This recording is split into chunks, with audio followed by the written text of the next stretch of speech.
Am I audible, visible?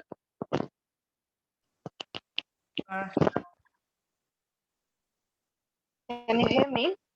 Yes, I can hear you. I can see you. Hello. Morning. Good morning. All right. So I think then we can begin today's class. Let's do one thing. Let's wait for 1 or 2 more minutes so that if anybody else is going to join, they can join. And then we can begin. Right. Okay.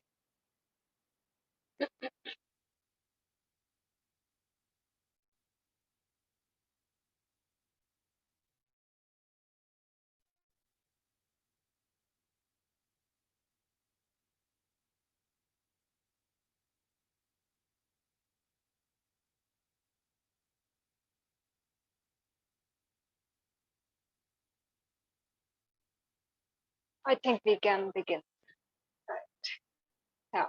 So let's begin today's session. Back and neck straight. Sit comfortably on your mat, keeping the back and neck straight. And then you can gently close your eyes. Remove glasses.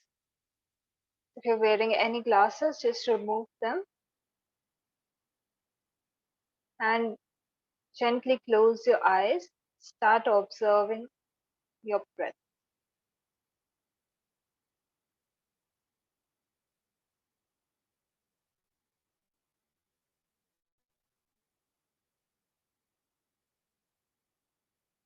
Keep the body relaxed. There should be no stiffness or tightness in the body, especially making sure that the neck and shoulders are relaxed.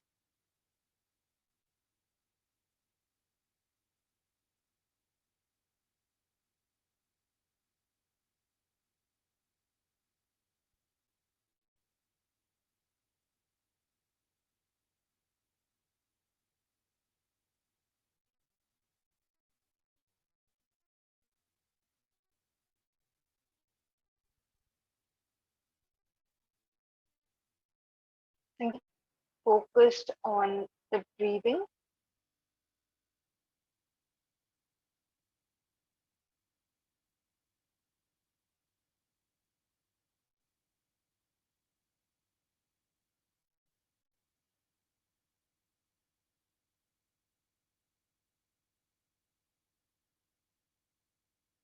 When you feel ready, begin to deepen your breath. Slow, long, and deep inhalation.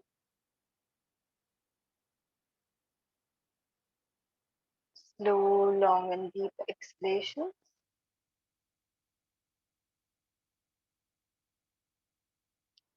Breathing via the nose, keeping the mouth closed.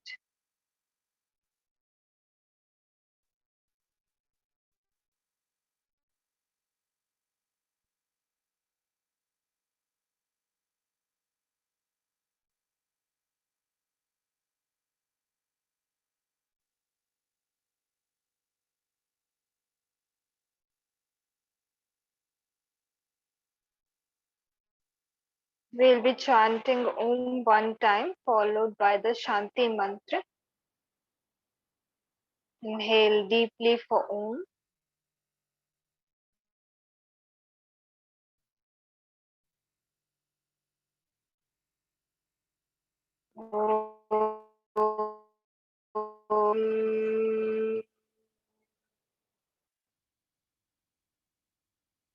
सर्वे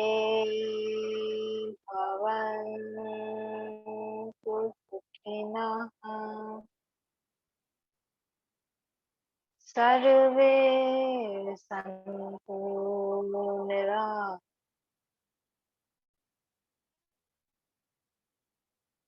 सर्वे भद्राणि पश्यन्तु मा कश्चित् दुःखभाग् मा कश्चित् दुःखभाग्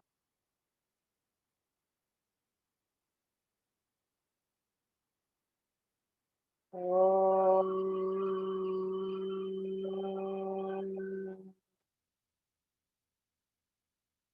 शान्ति शान्ति शान्तिः.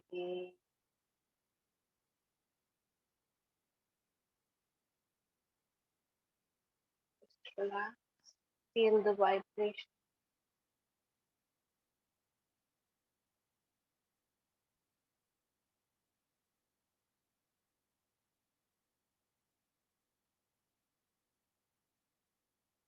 Join the palms together and rub them together.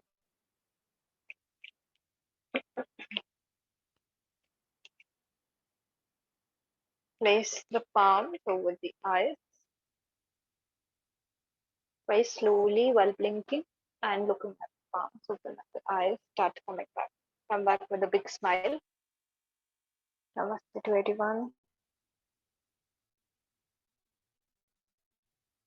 Let us begin this class. So today is our first day of yoga philosophy to cover all the topics related to yoga philosophy in these classes. And just before we begin, we need to understand, all the classes are going to mostly cover what yoga is, and go in detail about the theory of yoga. But the entire subject is made of two names, yoga and philosophy. So today, as an introduction, we are going to touch upon what philosophy is, because yoga philosophy is one of the philosophies out there. There are many philosophies that exist. Sorry, and in order to understand a part of a very huge subject, first we need to touch up a little bit upon the huge subject, the uh, you know broader picture itself, and then we can directly come to the yoga philosophy. So I will tell you how, which part is forming the yoga philosophy, and I'm going to tell you all of those things in the in this today's introductory class, right? So first, let's touch up upon the word philosophy itself, right?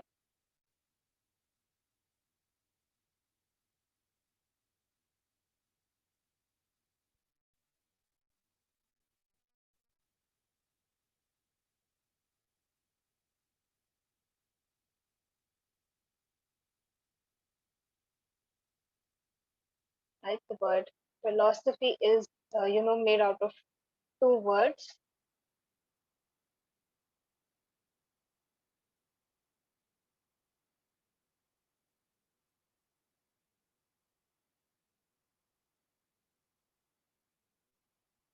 Philo plus Sophia.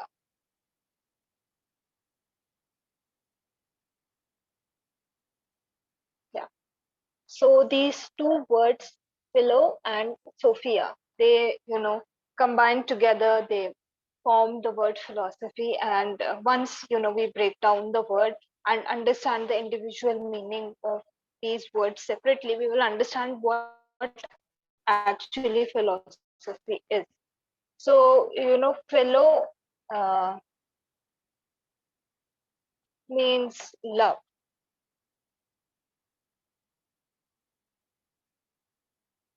and Sophia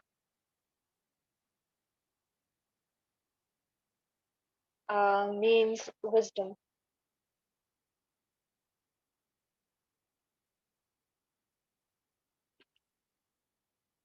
right?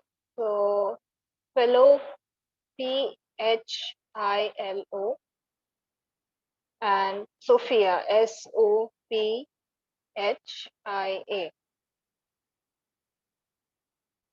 philosophy. So love and wisdom. So directly the meaning love for wisdom comes out of the word itself. Oh, so sorry.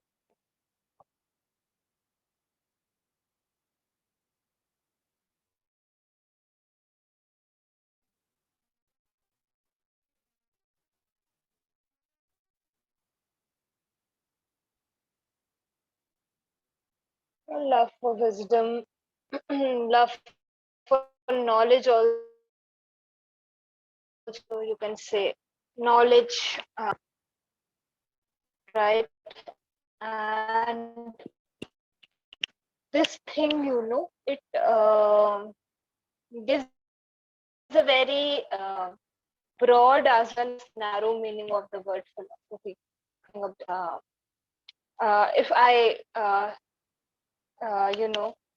translate it as per Indian, I just make two categories: Indian philosophy and Western philosophy. So you will see, for Western philosophy it is more relevant, the meaning of philosophy being love for knowledge, right? And but when you come to Indian philosophy, you will see that the term wisdom is much more relevant, right? Because whenever you read Western philosophy, right, you will see that there is a lot of knowledge, there is a lot of things being made theoretical, um, in order to make sense of the world around us, right? But when you come to Indian philosophy, you will see that it has more of a spiritual nature, right? So earlier, uh, more in Indian philosophy, more relevance was given to a deeper understanding of who we are, why we are here, and what we are doing over here. So when you come to the our own existence, right? So as human beings, we exist, and we are given this higher level of mind where we can question things, where we can try to understand things, right? And when the intellectual mind, in order to make sense, then the subject of philosophy mostly came in. Earlier, even in earlier traditions, it was passed down from one generation to the other, right? And we were actually trying to make sense of everything around us. So you can understand this very easily, when you go to some new place, or when you a very unfamiliar situation, you try to make sense out of it, right? And that is exactly what philosophers also do, right? It is the human nature, the curiosity of the mind trying to understand everything around it. It is the nature of the mind. It wants to understand where it is placed, right? And what are the things around it, and how one can survive, right? So this natural curiosity of human mind is actually what gave rise to the entire subject of philosophy. Because earlier, yes, everything was, we were trying to make sense of everything. But when you come to Indian philosophy, we are also trying to make sense of who we are, right? True nature of our being. So that is very deeply addressed when you especially come to Indian philosophy, right? So, like you see a lot of people, say that what is my purpose over here? So these things, our mind has the capability to question such things, and that is actually what gave rise to these exist, different, schools of thought exist on the same question, and how one can be free from all the sufferings, right? So we are all, facing something or the other in our life, and philosophy, if truly understood, is actually, going to help you to change your life. So it's not merely a theoretical, like, subject where we are only going to discuss, this is the concept, and this is this, this is that. It The best part about yoga philosophy is that you can implement a lot of things. You can work on your life, change your life for the betterment of your life, not being where you are, but progressing towards where you want to be, right? So when we come to the Sanskrit term of philosophy, so we call over here we call it darshan.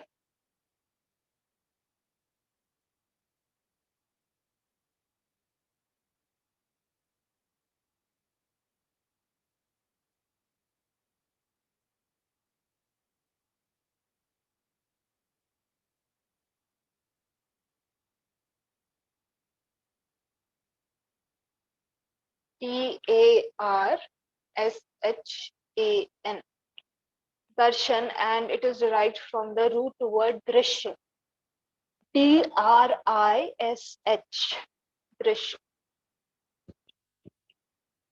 right?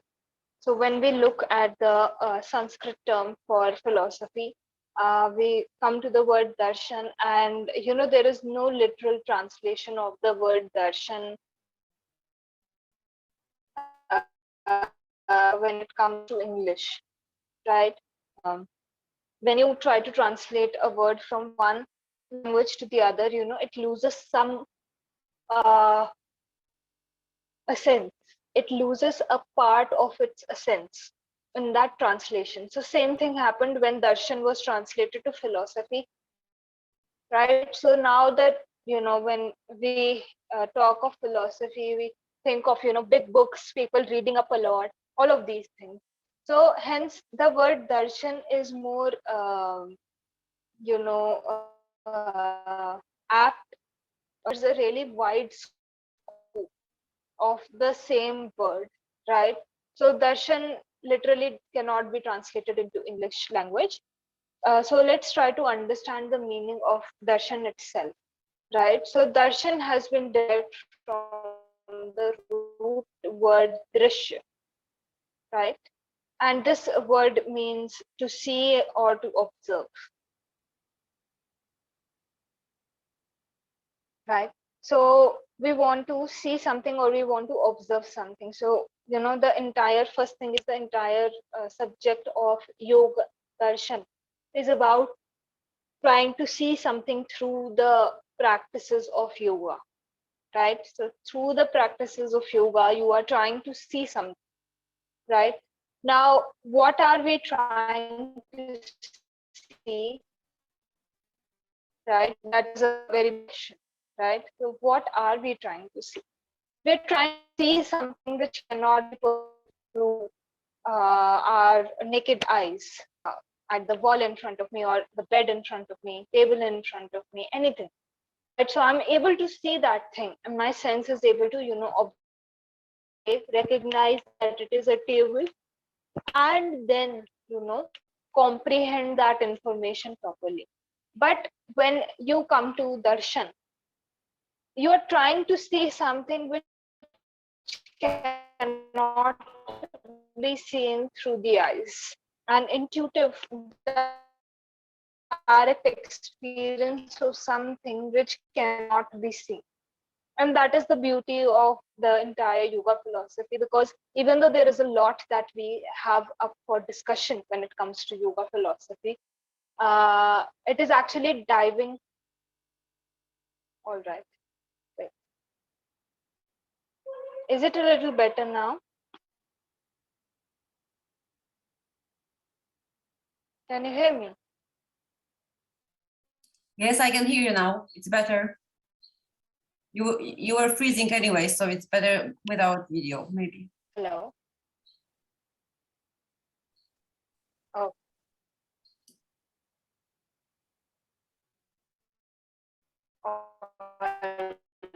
Yeah. Oh. So yeah, we're trying to observe something which cannot be generally seen,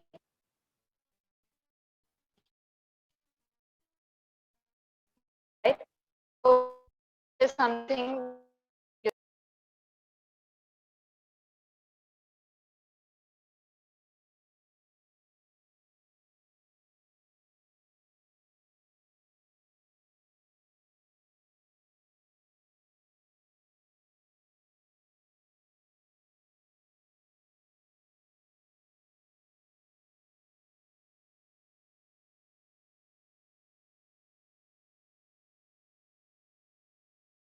right. Uh, if you can't hear me, let me know. Otherwise, I'll continue. I couldn't hear you now. You were not here with me. So I'm not sure if you are. Can you hear me now? Now I can hear you, yeah.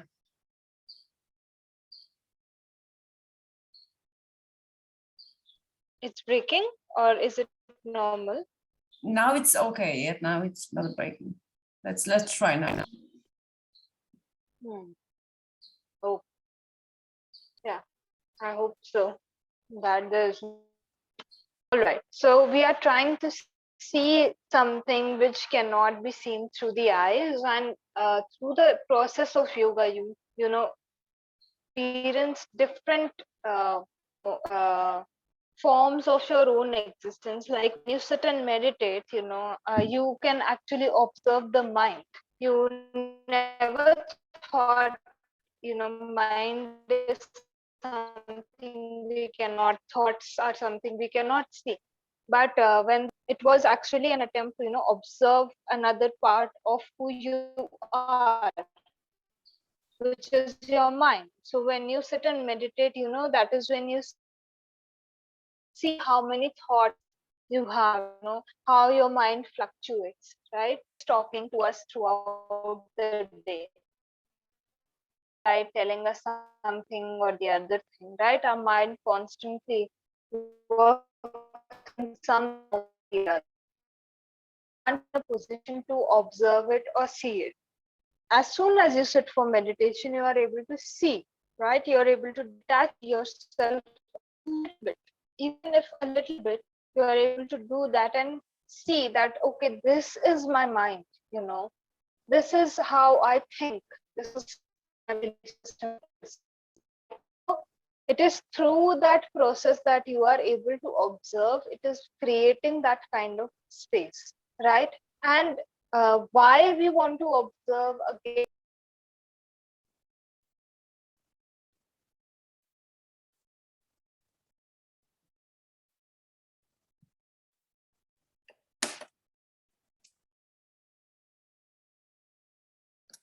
give me a,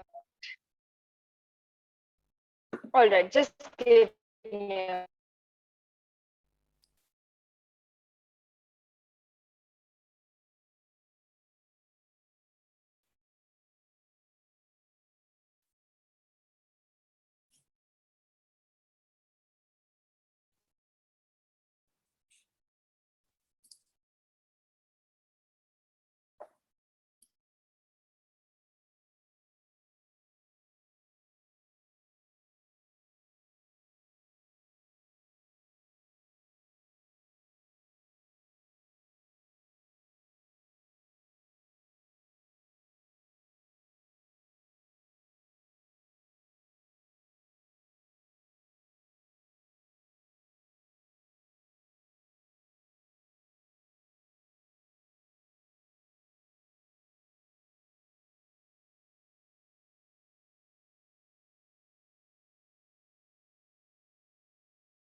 more clearly.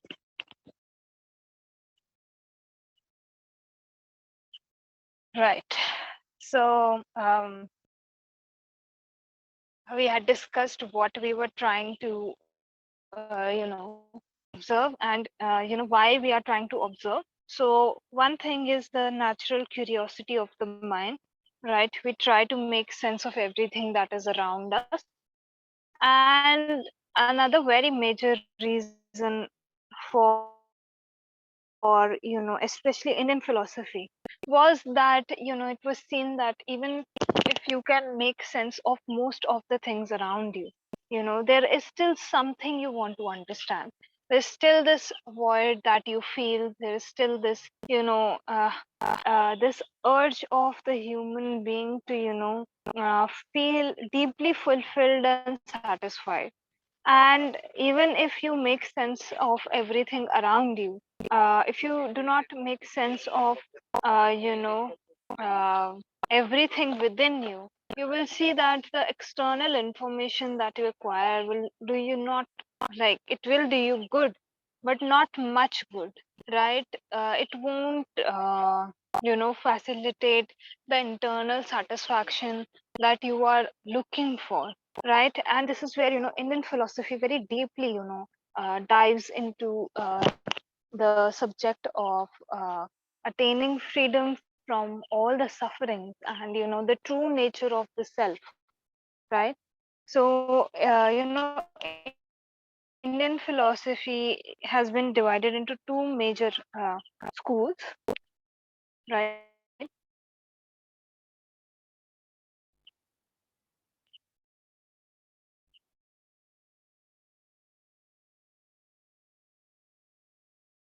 The orthodox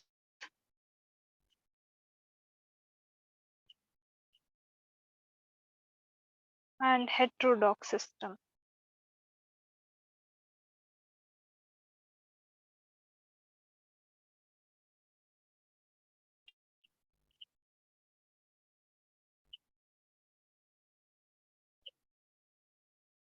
Right. So orthodox system and then heterodox system. So yoga philosophy is a part of the orthodox system, and we are going to go deep into this one, right? So orthodox system also is further subdivided into six schools, right? And I'll just write down the names of all of them, right?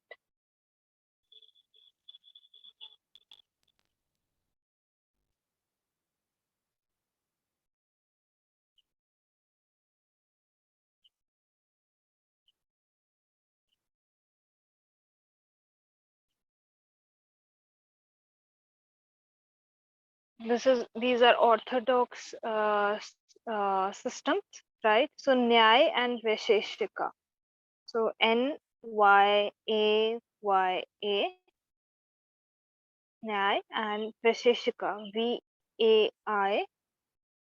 Vaishesika. This is one pair. So the orthodox systems have been, they have six schools, and they are paired together in, uh, like three groups of two pairing, right? Then we have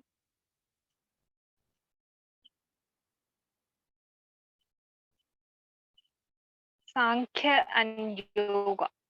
Samkhya. Sankhya and Yoga. Yoga. So yoga is the one we are going to dive deeply into. Last one we have is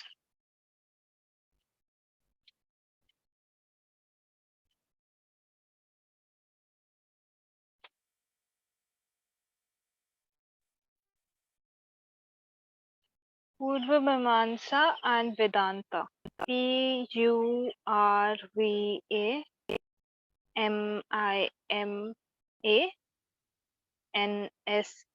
Purva Mimamsa. And paired with it is Vedanta philosophy. Vedanta. Vedanta. These are the orthodox system, right? Six of them, and paired in this form. So one gives the theory and the other gives the practical portion of that theory. So, like, for us, the most relevant one is going to be Sankhya and the Yoga. So, let me just explain it through this example. So, Sankhya, it gives the background, the entire theoretical philosophy of yoga, right? So, how everything as per this belief system is formed in the universe and what is the true nature and all of these things have been given in the Sankhya philosophy. And yoga directly accepts certain parts of the Sankhya philosophy, and then gives the practices that are required to reach that final stage that Sankhya is talking of, right? So to reach that final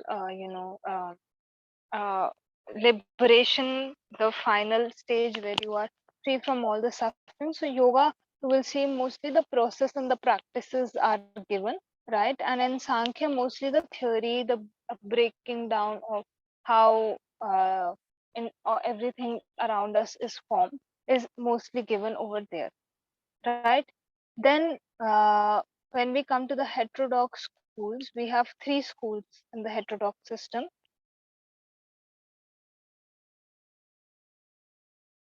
One is Buddhism,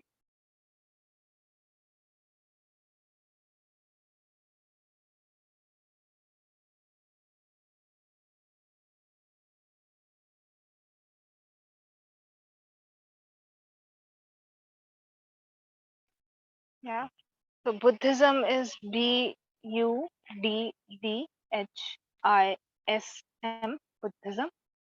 Then Jainism is Jain.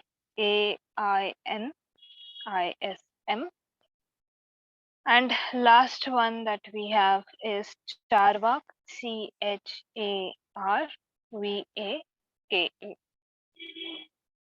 Right? So these are the three schools that come under the heterodox system.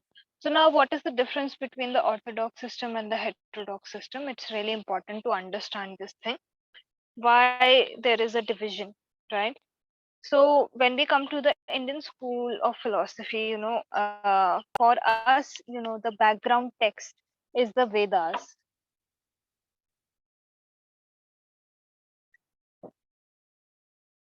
Vedas, Vedas, Veda.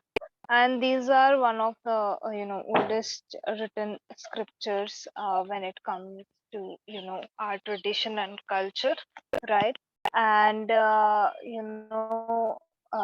we heavily relied on these scriptures in order to move ahead in our life, right? Or you can say gain a deeper understanding of our own being. So Vedas are the texts that we majorly relied on.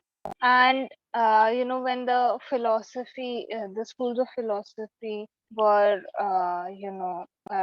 they were divided. So they were divided in these two systems on the basis of the Vedas, right? So the orthodox system directly accepts whatever the Vedas are saying, and then further gives their own philosophy on how you can reach the final goal, right?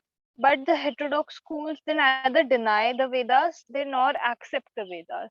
So heterodox schools are more about experience and uh, forming your own truth.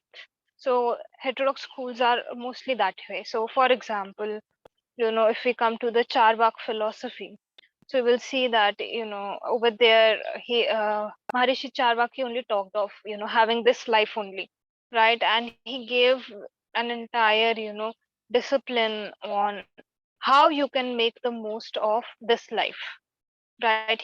Did not believe in the past lives, or he did not believe that we are going to have future lives, right? He merely said that we have this life, right? And because we have this life, we how can we live it better, right?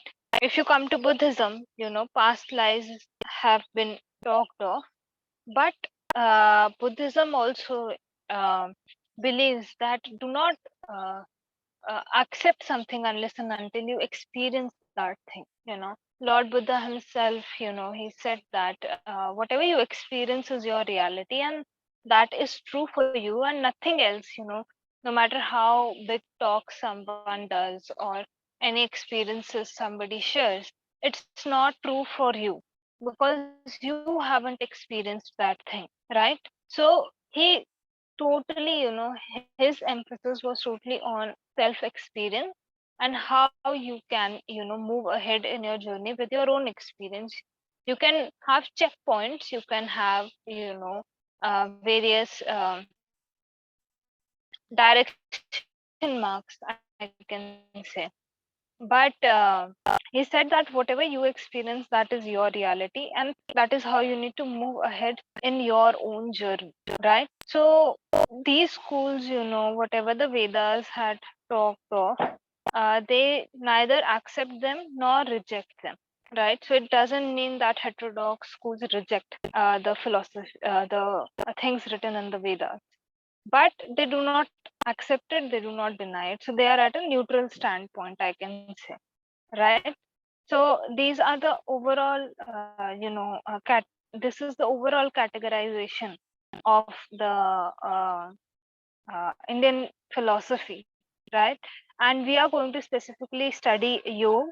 So if you want to, understand yoga more deeply and gain more theoretical background of yoga, you can, of course, after the classes end, you can, of course, look for um, various, references of the Sankhya philosophy, which will help you to more deeply understand the yoga philosophy. But yoga philosophy in itself is very, vast, right? And because it is so vast, you will take a lot of time just to absorb the yoga philosophy only.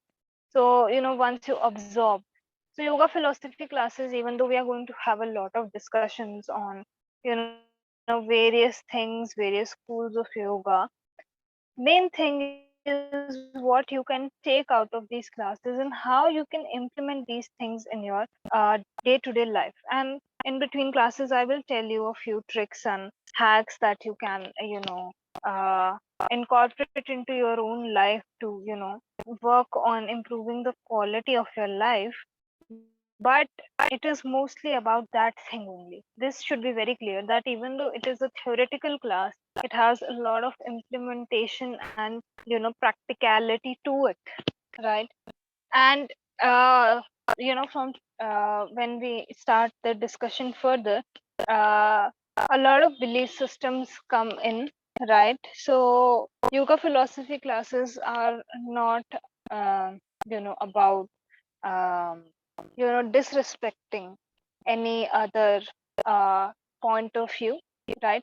So, and they are not asking you, like when we move ahead in these classes, I am not expecting or asking any one of you to, change how you think, right? I'm just giving you a separate point of view, right? On the basis of what is written. It's not my point of view, right? It is what is written, right? So I will just be presenting a different point of view. So at no point should you feel the need to, one, change whatever you believe in. This is not what the classes are about, right? Second, if you do not like something, I would say that, keep that thing aside, and whatever you like, take it with you. Because, the biggest mistake we make when we, try to understand something is we feel that it is going to restrict us. But yoga philosophy is actually going to free you, right? And in whatever sense it can, you should be open to absorbing it, right? So another thing that you have to make sure is that when you know attend the classes, come with an empty and open mind. Try to understand from the perspective of the school of yoga, right? So when you stand and see from that point of view, things will seem right. But when your own belief system comes in and contradicts, that is when you will see that there is a clash. Okay, and even if there is a clash, nobody is asking you to leave what you believe in, right? So whatever you can absorb and implement into your life, take those things from these classes, and rest you can leave behind. But don't leave behind everything altogether just because one or two things contradict, or just because more than one or two things contradict, right? So whatever um, things you feel that are relevant for you and will make your life better, just try and absorb those things from these classes. right? So this was the basic introduction of philosophy for you, right? And tomorrow we are going to delve in deeply into the meaning of what yoga is, right? So first of all, any doubts so far?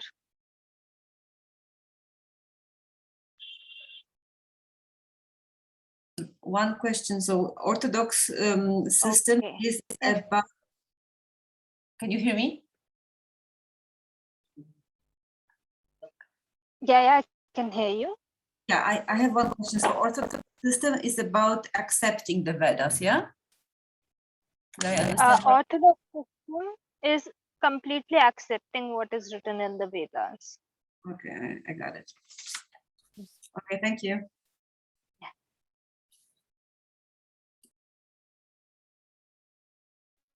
Okay.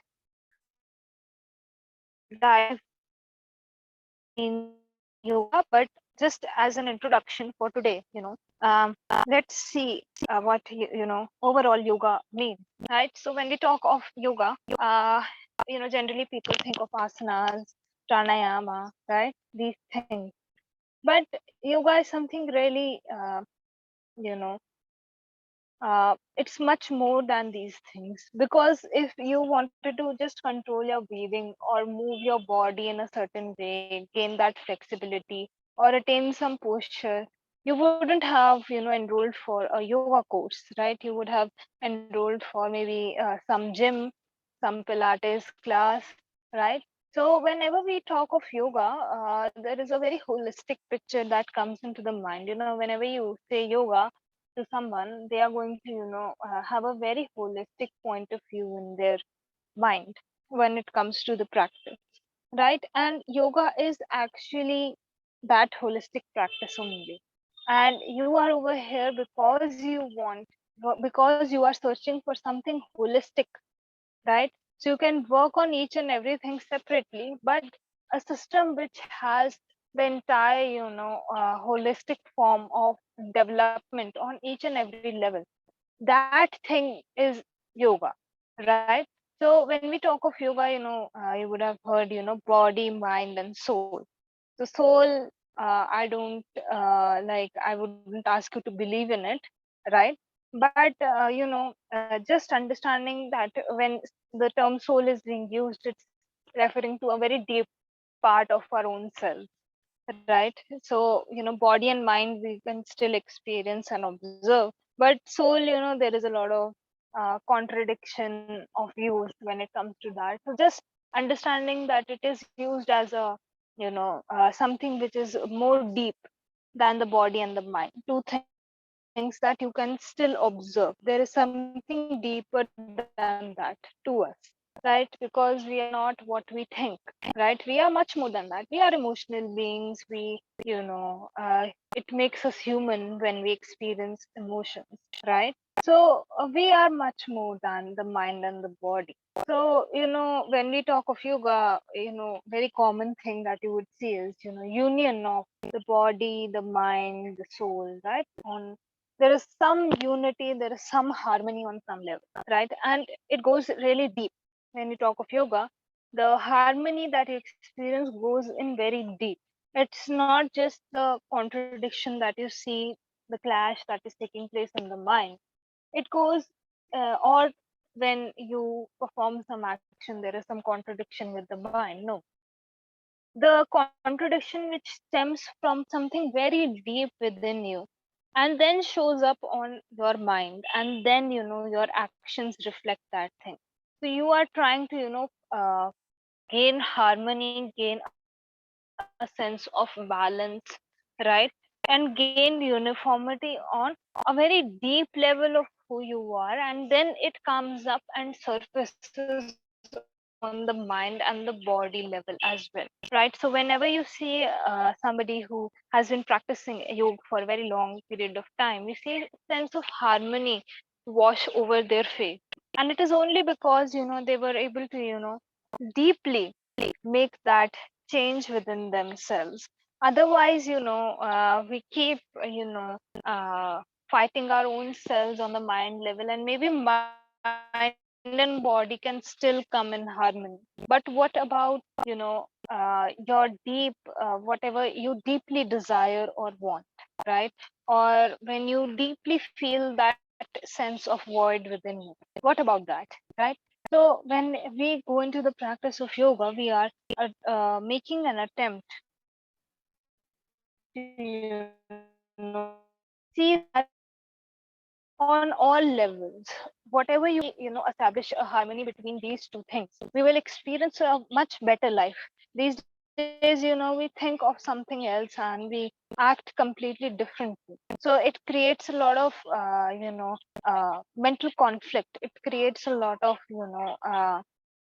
sense of dissatisfaction within us. We consider those things to be really necessary in our life, so we do certain things, but we do not think that same way, right? Maybe, we think of something else, but we act very differently in our life, right? Because, there are a lot of reasons that the mind can come up with. These are your circumstances, this is that. But overall, whatever is happening, it's creating a discord between the mind and the body.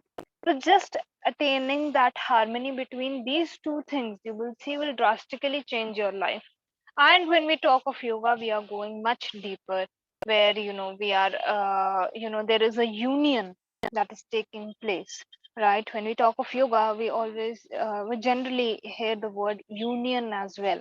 So there is some union that is taking place, and whenever there is a union that takes place, it has to be, two things, right? So when we talk of yoga, we are talking of our union with a much higher energy, right? Which is the cause of the running of whatever you see around you, right? So I won't use very technical terms for this, but some energy that is running you, and that same energy, is running everything around you. So there is right now, discord between these two things, because if we were really truly in touch with those things, we would never exploit the nature so much, we would never exploit everything and everyone around us so much, right? So right now we are disconnected from who we truly are, which is causing us to act in a way, right? Which is again leading us into that vicious circle, right? So when we act in that way, where, we think of ourselves as separate from everything around us, and that again feeds that loop, and we go into that cycle where there is so much discord and disconnection, right? All Wi-Fi connections, telephone connections are so good these days, but our own connection with ourselves, we have lost touch with that. And when you go back to your roots, when you start working on the unification process, instead of, going in that process where you are getting more disconnected, that is when you experience a lot of peace, because that is who you truly are. But right now we don't even recognize our actions are going against who we truly are, right? So this is where we are going to delve deeply into the meaning of yoga and the various texts that give some meanings of yoga, and how, they describe this entire state of mind, state of being, which we call yoga these days, right? So any doubts, or we can end the class. No doubt. Thank you. All right. Okay. So let's end today's session. We'll chant Om one time, followed by three Shantis. Right. So back in neck straight. Sit on your mat and gently close the eyes.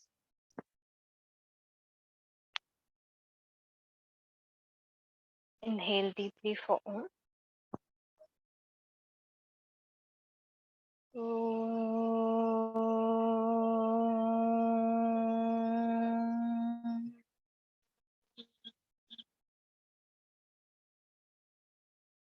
Shanti, Shanti, Shanti.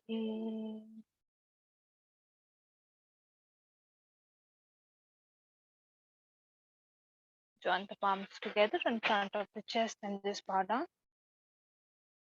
Let's begin the day with a sense of gratitude for everything we have.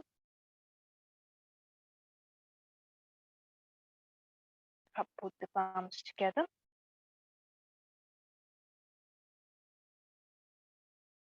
Place them on the eyes. Very slowly, while blinking and looking at the palms, open up the eyes. Start coming back with a big smile.